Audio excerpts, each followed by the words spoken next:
What's good, YouTube? It's your boy Keith Mills, and I'm here today with my guy and my brethren. Studio Breeze, what's good with y'all? And today we have assembled to talk about the big three of underrated video games. I've been playing Hitman since I was a wee little lad, definitely too young to be playing it, indulging in creative assassinations. But I will say there's something about like this social stealth puzzle game. That's what I like to call it. You are dropped into this level and you're given the task to kill someone or multiple people, and for the most part you are given free reign as to how you want to kill them. There are multiple ways to do it. You can get real creative and do the special type of assassinations, or you can just do something simple like shooting them, whatever floats your boat. And there's a ranking system and all that. And specifically, Hitman World of Assassination was like the last one to come out. Hitman 3, if you don't know what that is, it turned into Hitman World of Assassination because it essentially combined Hitman 1 and 2's content all onto one disc.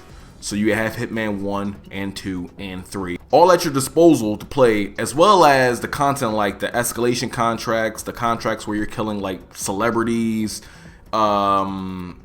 things like that, bro. And I love this series so much, and it just feels like a lot of people don't talk about it very often. Fucking a couple years ago, it just got a fucking roguelike mode, and that shit's, it has its flaws, sure, but for something just thrown in for free, it's fucking amazing. Right. Chef's kiss. I feel like you even like it, Breeze. I know you like the road games and shit. I think it's something you definitely could get into. Yeah, I used to like the Hitman series when I was younger. I think the last one I played was probably Absolution. But other than that, I definitely it'd be interesting. I know that's one of the ones people kind of like rag on. Yeah, black. It'd be interesting to see that in a roguelike. Yeah, definitely a roguelike scenario. I never even knew that was a thing. That's crazy. I learned something new today.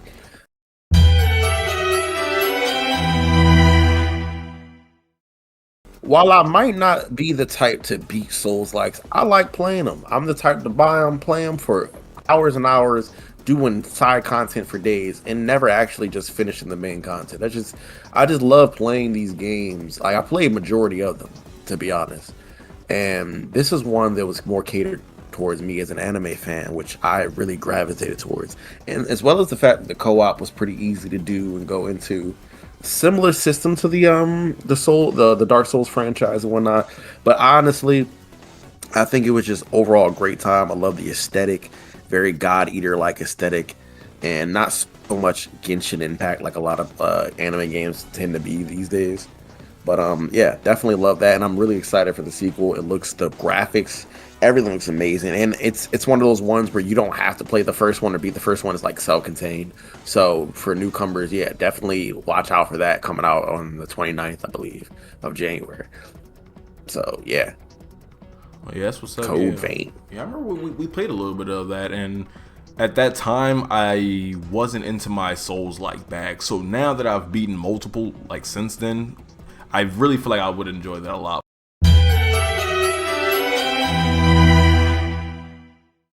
3, I feel like, especially nowadays, has been getting his balls greased up a lot lately with how visceral the gunplay was, and I can attest, it is fantastic. It was hard. I'm not gonna lie to you. Shit was violent, bro. And the physics. I was watching a video about it the other day. It's fucking ridiculous. Remedy 1 and 2. Fucking phenomenal, and I really want to highlight the story aspect of it. Now, I'm not gonna lie, it's not nothing like out of the ordinary or so different, but it's how it's told. It's like it's just a revenge story, but it's told so. And at the time, when it came out too, that was like revolutionary as far as the way the story was told. Very noir, the comic strips, old school classic and noir the comic strips was a budget thing. They just didn't have the money to make cutscenes, but it worked so well, and it became a staple. Damn. That's kind of tough. So we broke, but we gonna make this shit look fancy.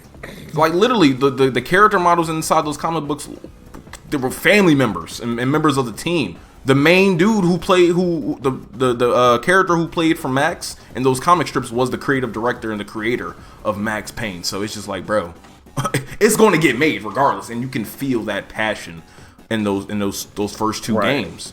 My favorite was the second one, even though funny enough, that's like not necessarily the black sheep, because I can argue say 3 is more of a black sheep, but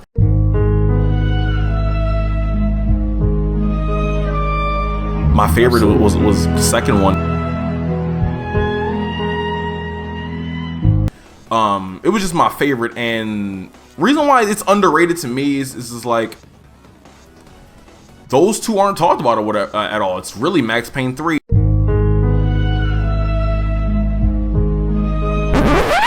Hey yo, what the fuck?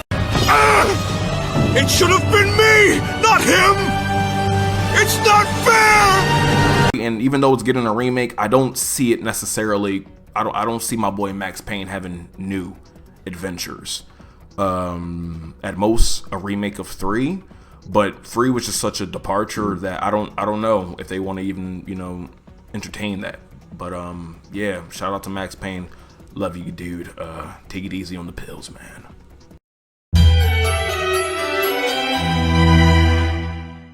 Killzone 3 and Killzone 2 were awesome. I loved the grittiness. It was the first FPS that I played that was just so goddamn gritty, and the graphics at the time, like, they still hold up today.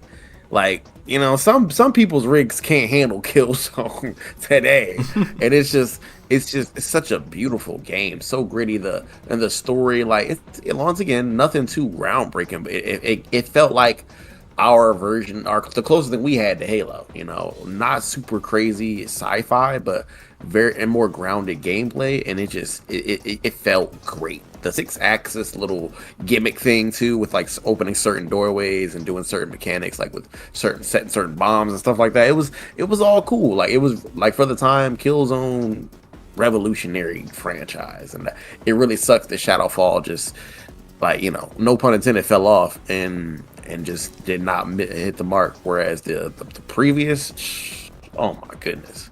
So yeah, Killzone, underrated for sure. We always talk about Call of Duty and Battlefield, bro, and that's all we talk about when it comes to shooters, bro. Kill and Halo and Gears. Damn, no Shout love out to Killzone. no love for Killzone Liberation. Damn, come on now.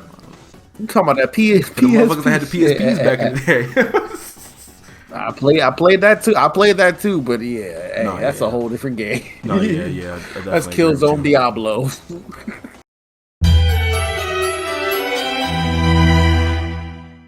There's hope for it to come back. I just don't think it will. We need that. The streets need that. The streets are calling for it, and it's weird that I'm about to praise this type of thing, but if it was not for Sony getting hacked, I don't know when I would have played Infamous, because they gave this out for free when that happened, when they got their shit together.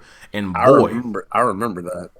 You played the hell out of that game. I played it too, but good lord, I ended up platinum it, and it was the worst platinum I've ever went for, because the last trophy was it was a collectible trophy. So yeah, I remember watching you do that. My heart rate. Leave me alone!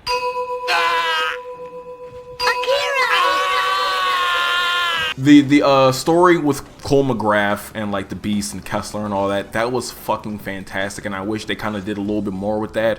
Infamous Second Son was a little more of a kind of a fresh start. It took place after Infamous 2, but Infamous 2, you could play Second Son and not worry about playing the first two. And then they had like a DLC expansion, First Light. The best thing about Infamous, of course, was the karma system.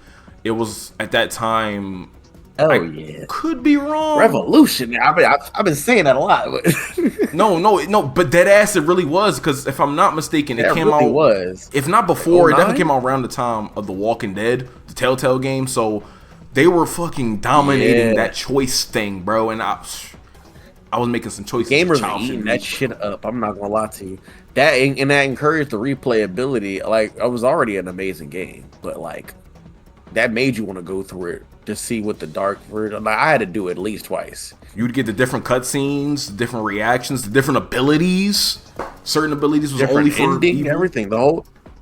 It's a whole different game. I think, like, even your appearance would change. You get a little dusty, and then that red lightning versus the blue lightning, the red and black, man. Oh my god, bro! When you would go full Infamous, bro. Oh my god. Yes. Like that premise. I think I did honestly, that first. that needs to be, bro. I take an anime of that shit of like Infamous 1 and 2. The streets need that for sure. Certainly, Absolutely, bro. Infamous. I would love for it to come back at some point. And that awesome expansion with the vampires too. Oh my god, I didn't even talk about that. Festival bro. of Blood, insane. And talk about a whole little vampire themed little game. Like that was Miles Morales expansion before we even. That was like the first of its kind. You know, like for real, because that was something you could play by itself. You didn't even have to own Infamous 2.